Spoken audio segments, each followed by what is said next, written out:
Hello, Ben. Hello, Bob. It's great being on Saturday night. What was interesting is that it went from July 4th, this first show, into July 5th, which is the famous date of X Day in the Church of the SubGenius. So it's very timely that my first time on London radio in the proper context with you was on X Day. Went into X Day. This gets quite strange for people listening to this to understand, because we're commenting on the fact that now on our 14th show, we're aware that the first show has started to be broadcast by Resonance Radio. So we're in a loop of 14 hours of show, and we're looking back at the beginning of the show and then listening to it and finding that we said all sorts of things we can't even remember. And at least that's my experience. You probably remember everything with your CIA background and all.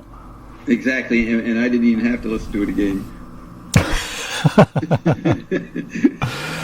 But what you're talking about is being aware now of this becoming, because we're having these discussions and we've always talked with a kind of formality and a kind of awareness that someone's going to listen to this at some point. We were kind of making shows, weren't we? And we're putting it up on archive.org so people can get them straight away. But this is now's the time in which it's become actual radio somewhere. Yes, and I don't see 12 and 13 up on the archive.org. Have you not put them up yet? Maybe not. Okay. I'll have to get on the case with those ones. Because Time Becomes Funny was recording, doesn't it? Because I was listening to Electric Ladyland very loud today, which people should do more often. I'm talking about Jimi Hendrix's final masterpiece. And because I heard a little snippet of it on Resonance, and in 6 minutes into Moon, the one about the moon I will turn to be, he says, let's go to the show. And this immediately had a resonance to me of Nanook's mother on the first track of Apostrophe by Frank Zappa saying, save your money, don't go to the show. And so I thought, I should check this out. So I got out Electric Ladyland and put it on, and for some reason it was very loud and it just sounded fantastic. And I was basking and swimming within the Hendrix effluvium of expression and realising that Frank Zappa's Apostrophe is all about Hendrix. Yeah, what I'm thinking of as you talk is Zappa didn't compliment too many rock bands, but in '68 he said that he liked Jimi Hendrix. Right at the period when he's trying to establish his mark, he was nice enough to say, go listen to Hendrix. Do you remember that? Yeah, and Jimmy turned up at the photo session for We're in It for the Money, and there he is. Yeah, and he's part of that, then he's part of the conceptual continuity. And Carl Schenkel cut out a picture of Moon Zappa and put him in Hendrix's arms. Put her picture in his arms like he's the nanny or something, you know, like he's trusting his daughter with this man. Yeah, he has a special role. Yeah, because I believe he is actually standing there in the studio when the photo shoot happened. He's not collaged in, because a lot of it is people put there with cut and paste. But my understanding is that Hendrix was actually standing there for the photograph. Yeah, well, it seems that they were friends. And I think Apostrophe is Frank Zappa's reflection on what Hendrix's guitar and this efflorescence of R&B, because they both shared roots in the sense that the music they really liked was the 50s black R&B, and Jimi Hendrix was a jobbing session musician. I mean, he toured for Little Richard and got fired because he wore as loud shirts as Little Richard. Little Richard couldn't take that. But he was a jobbing musician within the undercurrent, this quite kind of low-level kind of musical stratum that Frank Zappa adhered to. And Hendrix came from there, and then, of course, he got to London and there was a Jimi Hendrix experience, and it kind of boomed. But he had that knowledge of R&B in his head. He couldn't do anything that wasn't coming out of that, and it's like an explosion from there. And Zappa respected that. He liked it because it came from this particular culture that he loved, in a way that he didn't like the Beatles, because he felt that the Beatles didn't really come from there. They were some sort of pop outfit trying to copy this and that, and they didn't have this authenticity. But the point which does come back to what we were talking about is about time, and about us talking about the weirdness of recording, and the fact that we're talking now in real time, but we're talking about the fact that the first of these conversations has now gone out on a radio show twice now on Resonance, and therefore our own presence here is mediated by the fact that we know that it can exist in other times. And I think Zappa's apostrophe is all about time, and I think it is about Hendrix, because if you listen to Electric Ladyland, Hendrix is doing something with time because he is overtracking recordings played at different speeds. This is something Prince picked up on a lot, but that with a multi-track tape recorder you can actually do it so that some of the tracks are in different times to your own, so that there's a big usage of slowed down vocals in Electric Ladyland. Very weird textures created by slowing down the tape so your voice becomes really deep and slow. And Hendrix is using that, and you become aware of a floating system where nothing is in real time. You're being collaged into these different time zones, and time has become multiplicious and overlaid and held back and pushed forward. Now, I think that's just bringing to consciousness how we actually are, because we are dealing with presentness. You're there in Maui, I'm here. It's all instant. We're not doing any trickery, but in our heads we're aware of where this recording could be used, where it might be stashed, someone else listening to it. So to be really responsible about this instantness we're in and what excites us and makes us articulate, we should be aware of all these different time zones it could fit in. Yeah, that's what Joyce does in Finney's Wake. McLuhan articulates a lot of that and the causes of it, the technical causes, and Zappa works with that. And this relates now directly to the quote that I wanted to ask you about, because you're comparing Frank Zappa. Okay, sorry. I'll hang back. I'll let you say something. Sorry. Yeah, this is important. I've always wondered what Zappa meant in We're Longing for the Money when he said, "Come with me and discorporate." Because what you just described technically is a discorporation in your normal physical body's time sense. So could discorporate refer to the occult thing, astral projection, or did he mean playing with time? And what Electric Ladyland was doing. You see what I'm saying? Discorporate. What does that mean to come discorporate, leave your body? Remember the lyrics? Of course. Discorporating, come with me, drifting, shifting, and going into lyrics, which obviously Zappa is having he's sneering at. That Zappa is not a person to say drifting, shifting, and let's all sort of dream. He's always somebody blowing the whistle and tripping you up and making you think and so on. So discorporate must be something that he's sneering at, that he doesn't agree with. Right. It could mean he's making fun of the hippie dream, to the occult stuff that was in the LA Free Press at the time, in the San Francisco hippie. He is, but he believes. It also could mean that he's disconnecting from the corporate business world and drop out. It's a multi-level world, and I think that he was showing, at least in his context, the way he was playing with time. Yes, but it is your physical meat sack, as you called it earlier off mic, that can entertain all these ideas. You see, if you don't want to split into either you're in your body and you're a slightly dull person who brings home the bacon, as Devo mocked the average man, and have a split between that and the bohemia that exists in society, where everybody seems to be doing everything exciting and free and wowie zowie.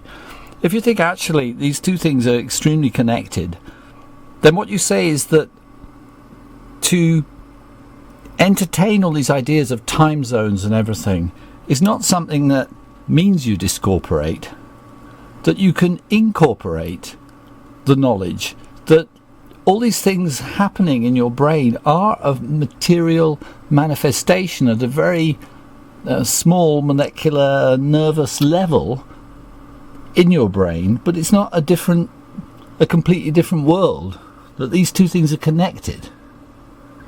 Well, what is the strangeness that we're thinking of when we are aware that we're recording something that's going to be broadcast later, and there's other things being broadcast from earlier? Is that all part of your material corporeality? Yeah, I don't think there's anything which is not part of my material corporal reality, because I don't really know what else it could be. So what is the point of mentioning the multiple? That means our corporality has been altered by new technical possibilities, and therefore we have new images of what we're doing, and new self-consciousness, or new meta about ourselves. Well, of course, in the evolution from the amoeba to multicellular organisms, huge new possibilities and potentials have developed, and the way humanity has developed hasn't been in terms of genetic mutations of the basic DNA core. It's been in social developments of what we can be, and that's the thing which the geneticists don't seem to have grasped, that the extraordinary history of the last couple of millennia in human history has not been a biological evolution, it's been a social evolution. And that's what this current regime of capitalism, with its individualistic emphasis on property, can't really grasp, is the social element, is this mind-bending extraordinariness that is more than being a mere individualistic competing animal. Exactly, and that was McLuhan's point. He would quote somebody who wrote a book called Man's Presumptuous Brain, who was a scientist, and McLuhan in the 70s would read the quote where the scientists would say that man's brain biologically has stopped evolving, millennia, thousands, millions of years ago, whatever it was, and the only evolution going on is our technological, social, cultural evolution. That is the evolution, and our old ancient brain can't handle the new technological evolution. So well, why can't it handle it? Isn't it the tool that's doing it? I agree with that, but I'm just pointing out that McLuhan played with that quote, which he played with what you're saying. Yeah, he played with it, but I think you see, I still think that even though you've shown me that McLuhan is a lot more perceptive and interesting. He's a lot like you, Ben. Yeah, well, he's a lot more interesting than I thought he was, and I did, if we wind back to our inaugural discussions or before then, that there's still an element of a crass misunderstanding in McLuhan, that he still believes that the natural part of man is individualistic and competitive, and that it must be some add-on to get him out of that. Oh, no, he didn't believe that. He believed that the competitive self was a product of the printing press, and that it was a short-term development, and it would be changed. That was his prediction. The individualistic capitalist self will not be around within the next 50 years, so to speak. Right, okay. Well, that was his point. We were being changed. And he would. But why? Exactly. You see, remember, he went to the Bilderbergers and was shocked at how old-fashioned they were. But it's the techno-determinist aspect of what you're saying that I can't really swallow, which is always it's these inventions which seem like gods or myths to me. I mean, if Vico was writing about McLuhan, he would say, well, he's replaced the various myths and heroes that people used to have in the past that changed everything with things called the printing press or the television, or these technological inventions. But these have all been produced by thinking, active human beings, and I'd rather have a system that understood how purposive human beings are and how filled with intention they are, and how it is humans that actually make history, not products of themselves. That I think McLuhan's problem is the thing that William Blake criticised in religion. People invent gods, and they are extremely articulate ways of positing what they want and what they feel. They're very expressive. Why artists always have a soft spot for myths and religion. But these things harden into systems where you believe they are more real than you are. And you need a continual revolt and criticism of those things to make you realise that these are merely things made by people. That's exactly what he always said. Remember, McLuhan said all his writings were Menippean satire, a satire on the surface manners of life. He never had a theory. He pointed out, as long as you don't know what's going on, you're going to be a dupe of technological determinism. Well, and that is part of Marxist and normal history.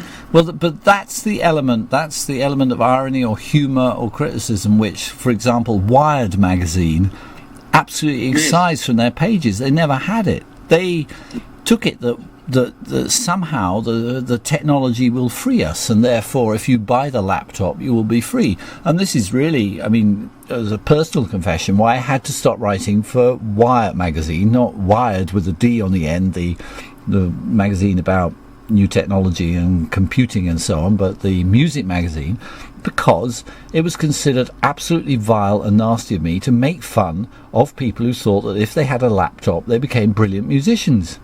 And I'd seen these people bore me to death. I had to confess, I had to say, you know, just because somebody's got a laptop with a little apple on it and a shining light, and, you know, because they're doing that doesn't make them fantastic, you know. I mean, not that I'm against technology. If you can use it to do anything, you know, I'm with ears open, you know, do what you can do. But that technological fix, the idea that the technology, you see, when you express McLuhan, before I start complaining about it, and you say, no, it's Menippean satire, you are laying out the stupid argument about new technology, which leads towards the rampant, stupid consumerism of people believing if they can invest their £1,000 or whatever it is at the moment to get the computer, then they're lifted to a higher level, and now we can really start. I never said they're a higher level, to a different quality characteristic type of psychology. He said human nature was changed. But let me just tell you about Wired. When Wired came out in the spring of '93, I immediately recognized the flaw they were propagating, and at the same time Nelson Thaw put out those albums. So Wired sent a journalist to me to talk about McLuhan, and I nailed them, speaking on behalf of McLuhan, nailed what they were doing, criticized them so much and said this is what McLuhan would tell you, that they wouldn't print the article. This becomes the secret text that I must get hold of, the anti-cyber McLuhanite argument. I did a long essay, I could send it to you on that. On the real history of McLuhan. It was published in the Fordham Legacy of McLuhan Symposium book. It's in an academic book. Right, an apology to radio listeners who feel that listening to radio is a good thing, that we have these lacunae, that means a little gap in how we're speaking now, where we have to refer to some kind of underground pocket of dense matter. Imagine a dinosaur rotting away and turning into oil. We're now talking about these deposits of oil beneath the surface of smooth radio comprehensibility that we need to access in order to get our engines going to keep talking in the way we've been talking over the last 14 programs. Yeah? I'm not sure what your point was. What do we need to do? Well, I'm wondering why here we are talking on the radio where everything should be oral and communicative and improvised, and then suddenly you have to refer to some buried article written down in some journal or somewhere. It's been written that needs to be referred to. It's just interesting sudden change, because Bob, one of your points is that you feel you've flown free of all that academic leaden weights on your wings. You are the new flying albatross of the McLuhanite understanding of how to use media and the new relations to the senses that implies, that people listening to us are using their ears, they're not using their eyes scanning a text in a library, they're able to lie back, and their bodily posture can be different from hunched over a book, and yet suddenly we're talking about something important that was written and published, or not published, but the dense and down there in the literary area. Well, you're the one who, when I suggested that, I just mentioned that went after Wired, and you said, "Well, Bob, where is this? You're the one who recorded." Yeah. Well, I'm sure. I mean, I'm not trying to accuse you. I'm just interested in the way our conversation is going. Yeah. Well, okay. So what I say right now is this is a perfect time to bring on the quote that you sent me, because that relates to a way to talk about this. Okay. And the quote is, and I'll say it, Zappa's oeuvre is a polemic in favour of oral versus literate culture. And my question is... No, yeah, carry on. Yeah, my question is, and I think we're both agreed on that, and it's a violent polemic, it's a shocking polemic, and those phrases came to me simply because I suddenly understood that Zappa actually listened to anybody he met because he felt he could get a life from them and a whole community of people talking, and he related to that. And he didn't much like the conversation of the literate people because he felt that that was very reduced to just one idea, one allowed set of ideas. What he liked was the underclass, because beneath there you get real histories of people talking and thinking, and he respected that.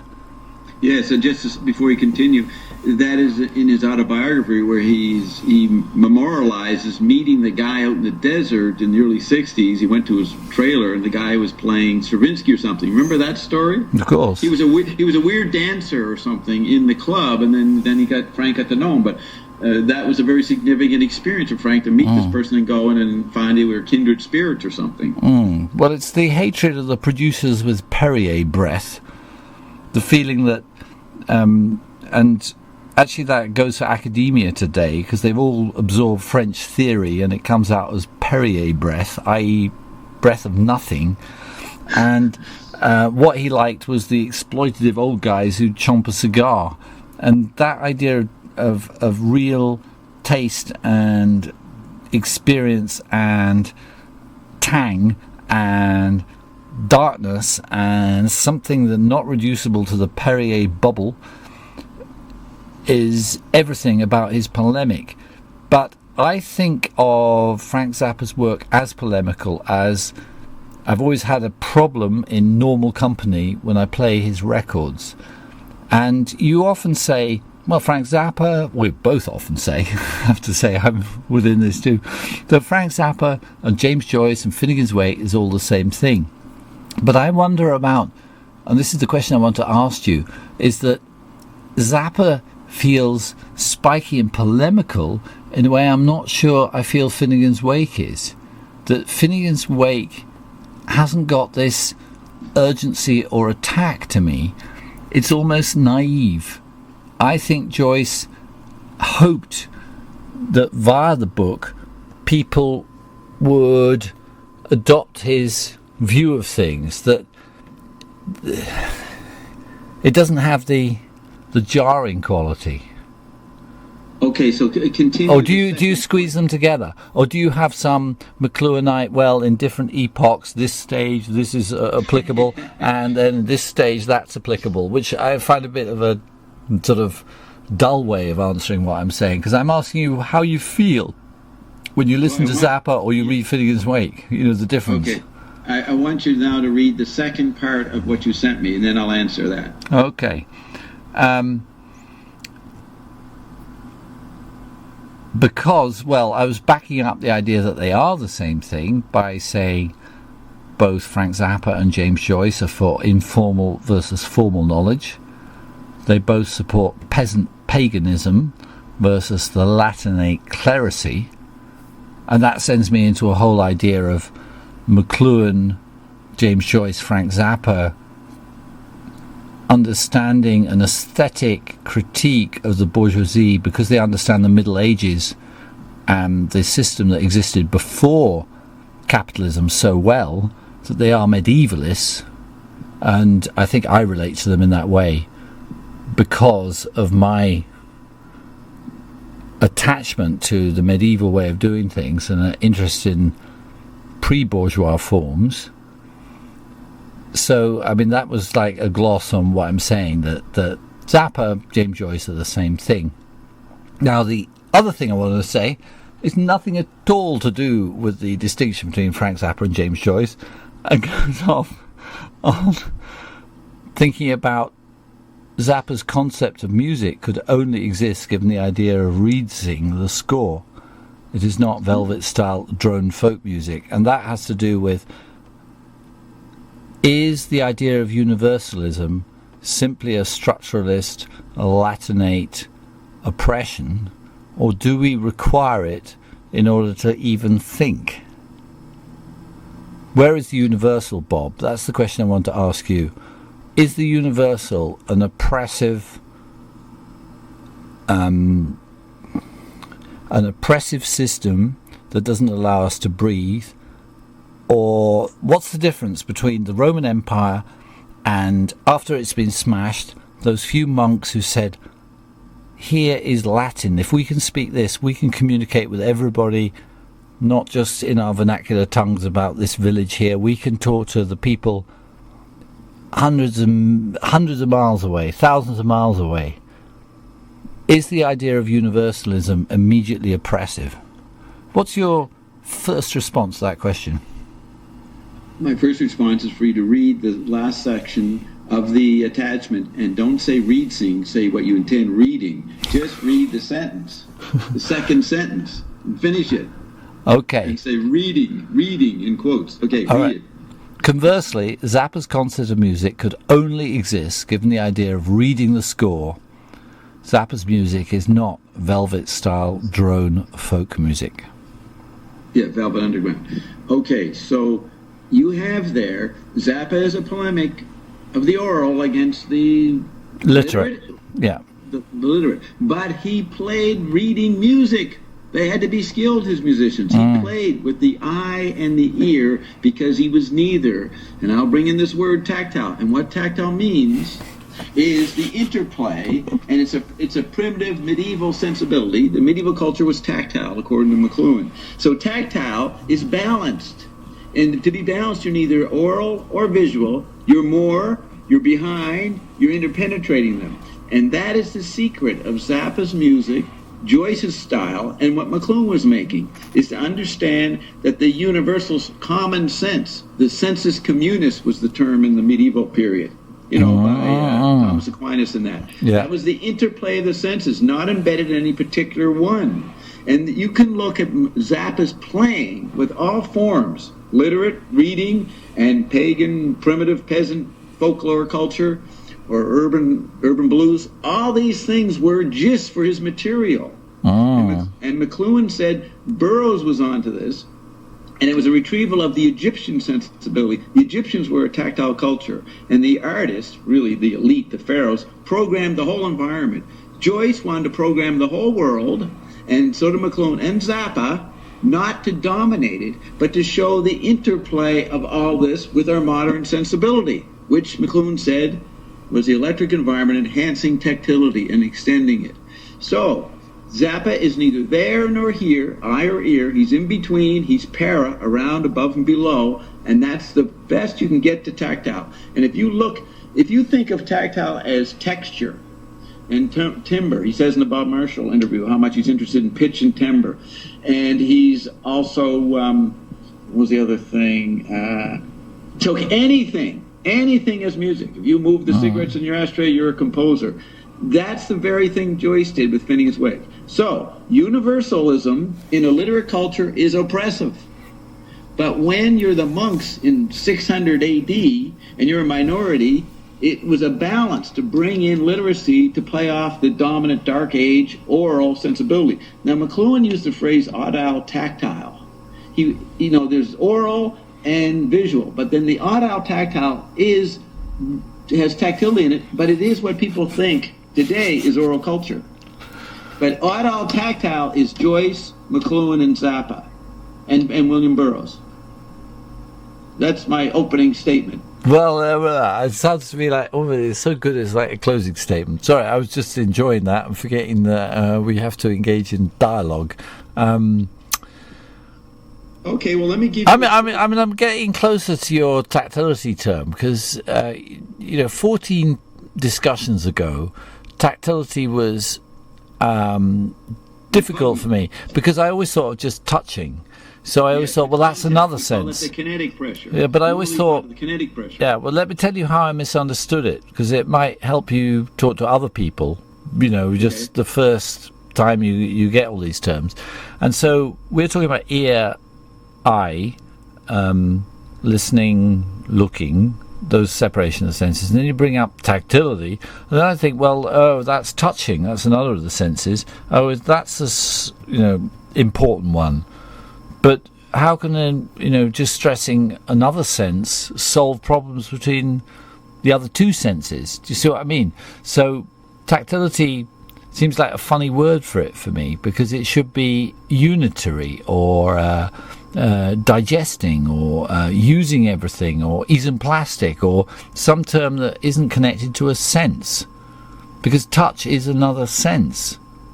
That's so right. It feels like you're like supporting one of the senses versus all the others, so it's confusing.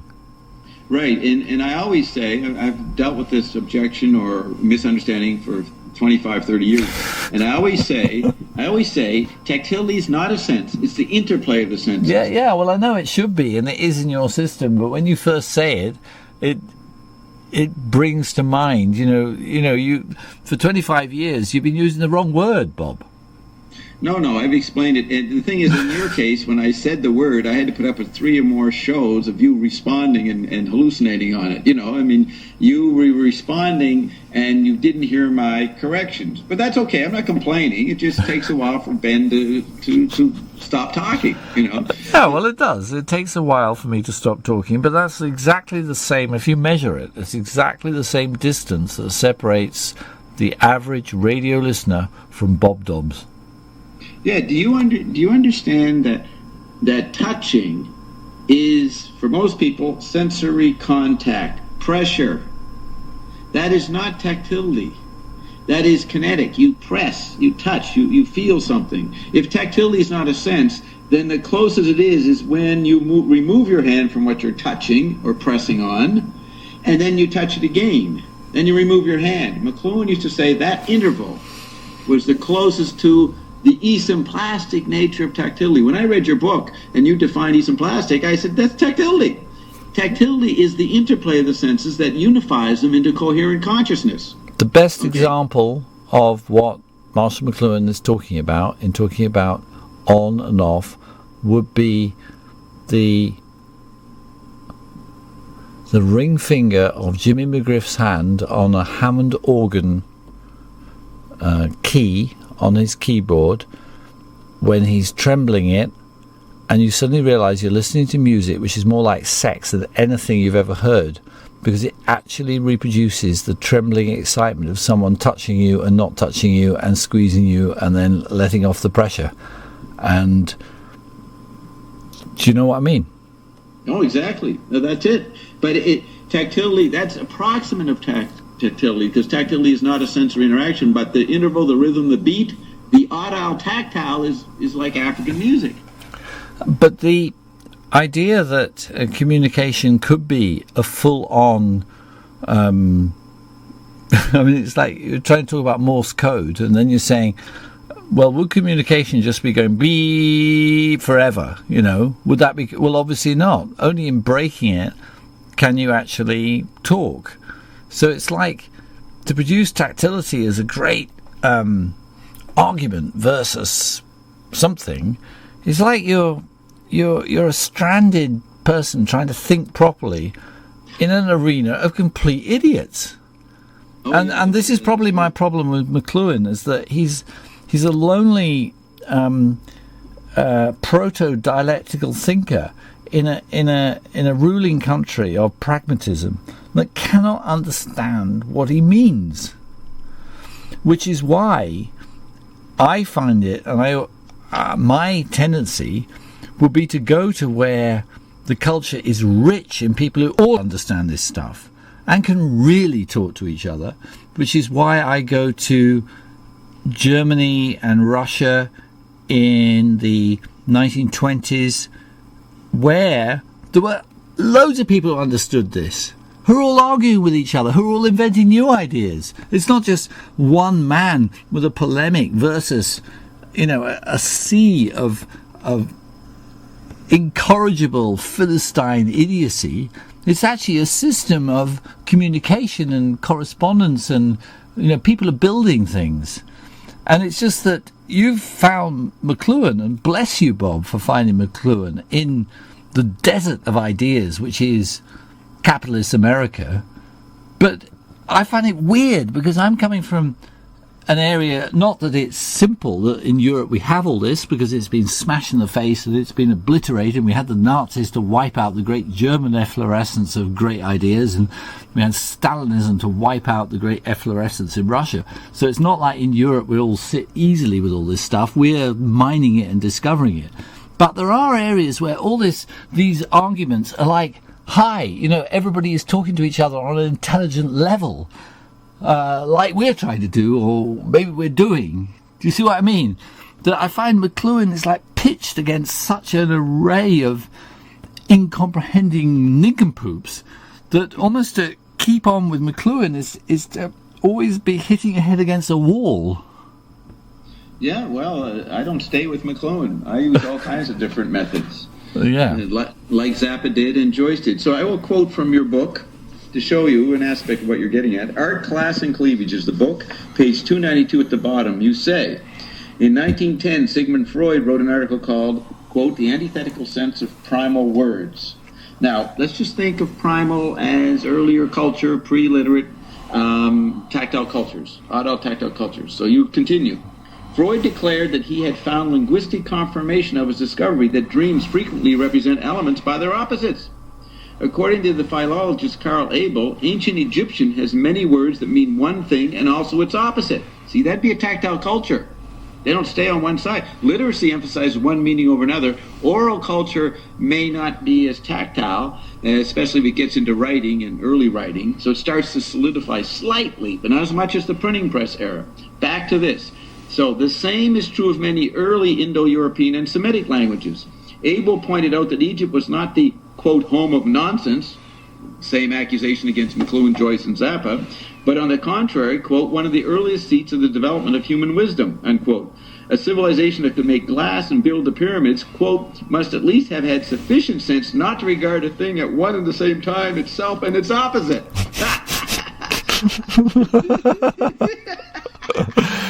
But about languages, I mean, Hegel claimed that German was peculiarly suited to philosophy because they had words that meant the same and the opposite, and he claimed that for German. So this flexibility about ideas, and this idea that that we needn't, I mean, because what you're arguing is actually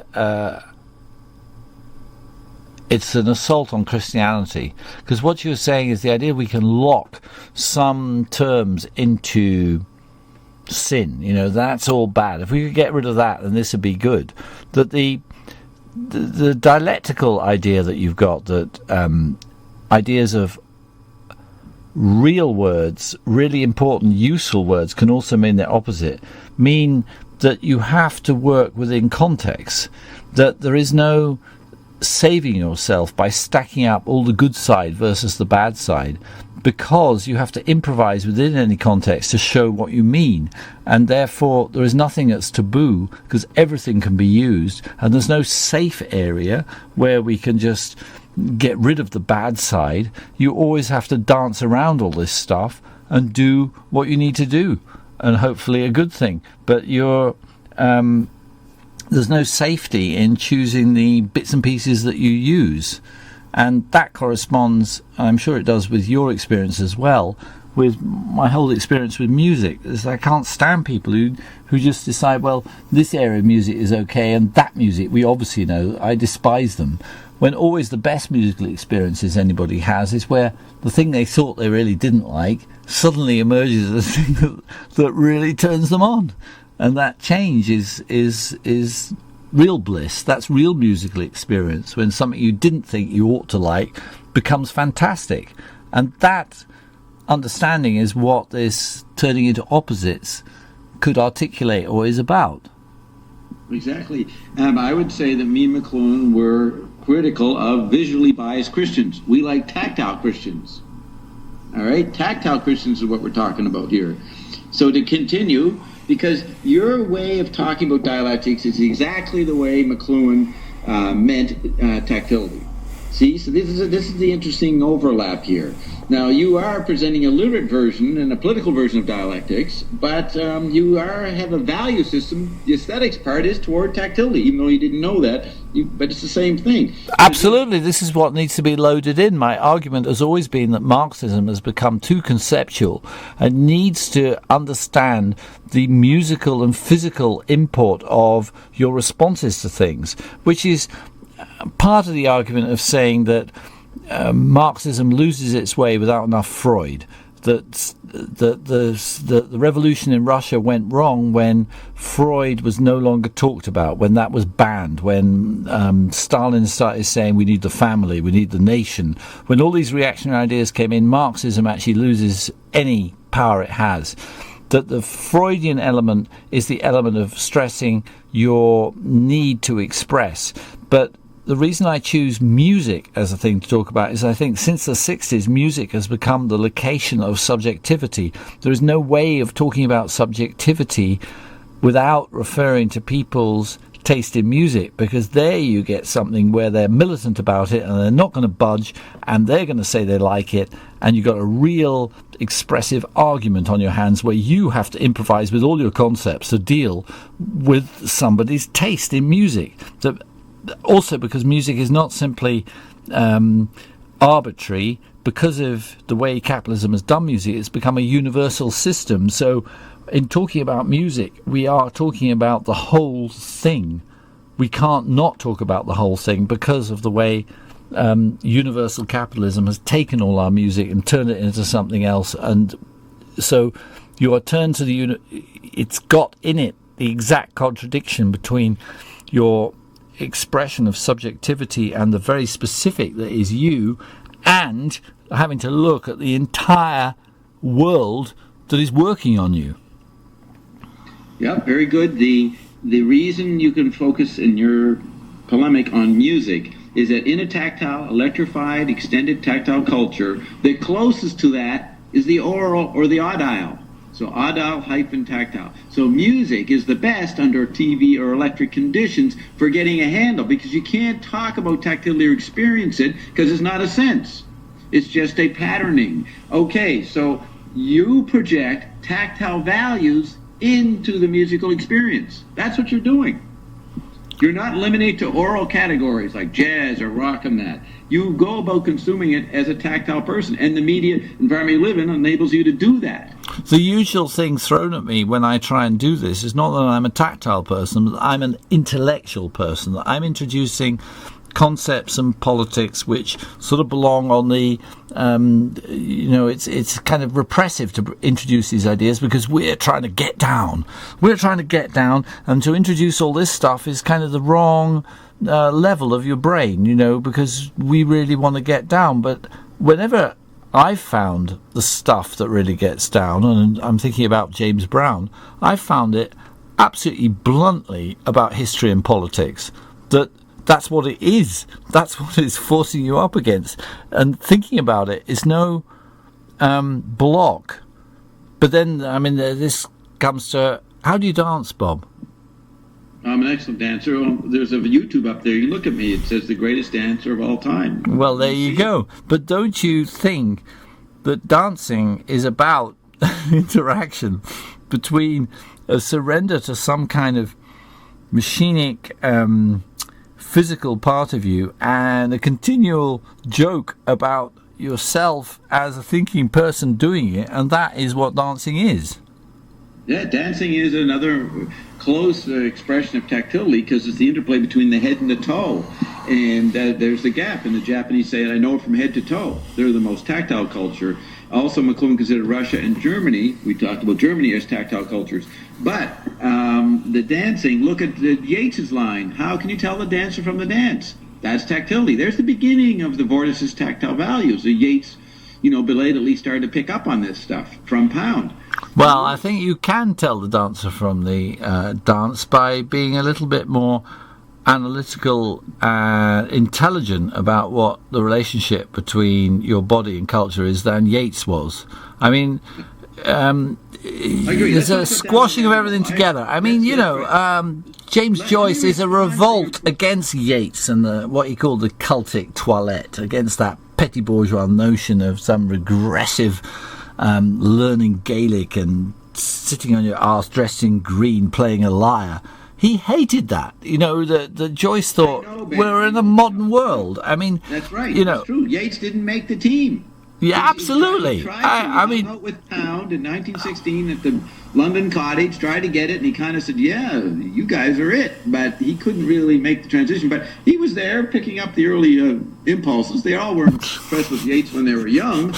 Mm. But anyways, let's go back to the more important point, Ben, is that the idea of talking ideas, Ben Watson's an intellectual in relation to this tactile culture. That's a tactile response, Ben, because you're including all the senses. You're including the eye and literacy and ideas. Why did Zappa in the middle of a rock, if he had been, imagine him at Woodstock, he would have come out with a band, rocked away for a while, and then put it down and put up his conducting baton and started conducting. Everybody said, what the heck is that guy doing? We don't want a classical composer here. You know what I mean? Mm. He included the eye in his tactile interplay. Yeah, and also in his guitar improvisations, you can hear time go by. Now, are you still there? I heard a funny noise. No, it's just somebody phoning. Right, okay. Well, yeah, funny noises happen. Phones. Yeah, no, phone rang. Because, if I confess to you, the reason I always liked Frank's music, I liked Mother's Invention music, and I didn't like the other stuff, was that I could hear time going by. That I could hear that there wasn't simply a sonic bath that I could be in. There was a thing happening which required that I watch this, and then it changed, and then this happened, and that happened. And I think that is very related to the idea of writing music down, in terms of people reading a score, that when you're going through time, there is a thing that you're going through. I mean, this is what put me at loggerheads with so many arguments about what modern music is, because so much theory about modern music since John Cage has been about, we've transcended linear thinking.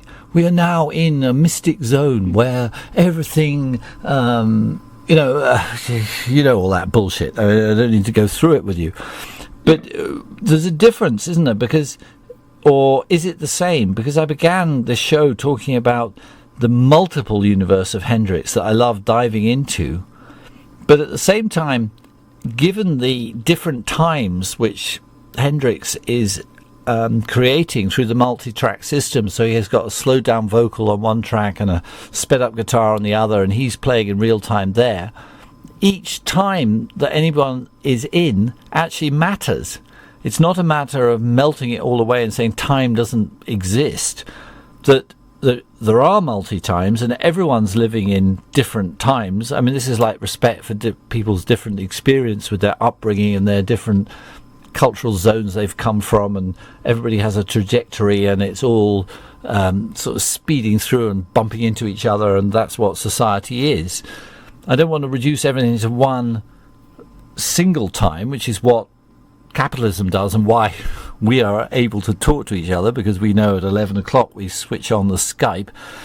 But that reduction of everything to one time is not what I mean when I say I need to hear time in music, that I don't respect a guitar solo if they don't seem to know how long they've had me listening to them and whether I'm getting bored, and if they're playing with that with repetition or not, and building up to we can see the ending and they're going to do some kind of interesting thing here and then they're going to deny me and then give it there.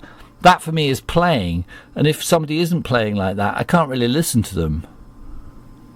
Yeah, there's a tactile interplay. I think you say in the beginning, the preface in your Derek Bailey book, I haven't read much of the book yet, but you talk about the audience has a right to interact with what the musician is saying. There's a dialogue, and you're asking the musician to be sensitive to what he's doing to the audience. That's tactile. That's dialectical. That's the absolute requirement, that not being interested in your audience people get very confused because of the and I relate it to a class system or political argument, that a lot of avant-gardes have been very polemical against a self-satisfied, complacent bourgeoisie. So people believe creative music has to always, creative art, creative literature, creative anything has to be polemical against the society it's in. And that is correct. But the only way to be polemical against the society you're in is to communicate with some people to try and build something to change that society. That simply putting a value on being antisocial is where the avant-garde slips into fascism. That's right. The Garrett syndrome. And the who syndrome, sorry? The Garrett, being the Bohemian. Yeah. And hating everybody and thinking the more they hate you, the better you are. And you end up, and this has happened to many, even, great avant-garde figures. Sergei Kuryakin, who I adore as a pianist and was the leader of the most amazing events in Russia. And we saw one event in 1989 in Liverpool that he curated in the Liverpool Town Hall just as the communism was collapsing. And he was our great hope for great hope. He was like the simplest way to say it, he was a Russian John Zorn, but he sounds completely different from Zorn. And but towards the end of his life, he began supporting the most fascist Russian chauvinist parties. And Leo Fagin, who's brought a lot of Russian music into England, said, well, he was looking for attention. But I think this understanding that the true role of art in bourgeois society is to be critical of society, is to be antisocial, means that one understands better why sometimes artists who are doing the most fantastic work will suddenly adhere to anything that shocks the liberals and get it all absolutely wrong. No, I agree, and that is what we were talking about last show. The interplay, the tactile interplay between aesthetics and politics. That's an ongoing dialogue. And I think Frank is an absolutely consummate example of somebody who understood the antisocial necessity of art and yet always, right from the beginning, seemed to understand the sinister threat of fascism as this secret thing behind the curtains that the bourgeoisie keep to hit you in the face when they have a crisis. That understanding, I still don't understand where Frank got that deep political understanding of what fascism is. It still puzzles me. Maybe he read it from his father. He got it from his father. His father was a very interesting man and had a lot to say. That would be one thing. Tim Carey was an influence. Just his own genius. Luckily, he had the genius because look, in 1967, he's out there with Cecil Taylor and Roland Kirk, in the Village playing, and he's talking to Frank Kosky about forming a political party. Cecil Taylor wasn't doing that. Roland Kirk wasn't doing that. And 25 years later, he's talking about running for president. He stayed, in some people's view, still the bourgeois middle-class guy who was naively involved with democratic politics. That was what he did. He was criticized by the know-nothings and the isolated for doing that. But Frank was just showing that as a tactile citizen, working all levels all the time, not going anywhere, and yet staying on point. Bob, when you talk about Frank in that really celebratory, enthusiastic way, you get a young quality to your voice, which is very different. It's special, man. It's really special. They should bottle it and put it in that stuff you spray on your chin when you shave yourself or something. Okay, well, thank you. I appreciate the perception of that. It's probably true. I derailed you with that simply because we are leading towards the end of the 14th Bob and Ben show. Though I'd like it to go on forever, actually. How many more minutes we got? 5? No, you got 30 seconds, man. Well, I read this quote. Page 292. But from the point of view of the revolutionary, there is no gap between Marx and Freud. Granted, two mouldering mounds of irrelevant excrescents feed on their separate scholastic cadavers, but the materialist knows that the working class and the unconscious are two views of the same trap potential. The separation between objective class and subjective drive is a boundary only action can cross. Hooray! Bye, Bob. Okay, thank you, Ben.